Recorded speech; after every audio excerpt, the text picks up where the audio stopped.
AMD has partnered with Nokia to integrate its 5th-gen EPYC processors into Nokia's cloud platform, enhancing performance and energy efficiency for next-generation telecom infrastructure. This collaboration supports containerized workloads essential for 5G core, edge, and enterprise applications, and aligns with AMD's strategic focus on AI and energy-efficient solutions. The partnership could positively influence AMD's revenue and earnings forecasts by expanding its market presence in the telecom sector, potentially enhancing gross margins and diversifying revenue streams.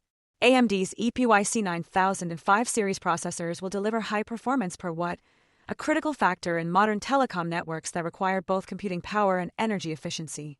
AMD's partnership with Nokia demonstrates its competitive advantage in performance and energy efficiency, crucial for 5G deployments.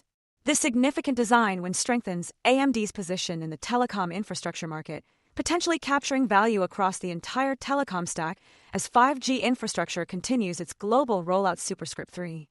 For more on stocks and crypto, follow Ascencore. Thanks for watching, and have a nice day.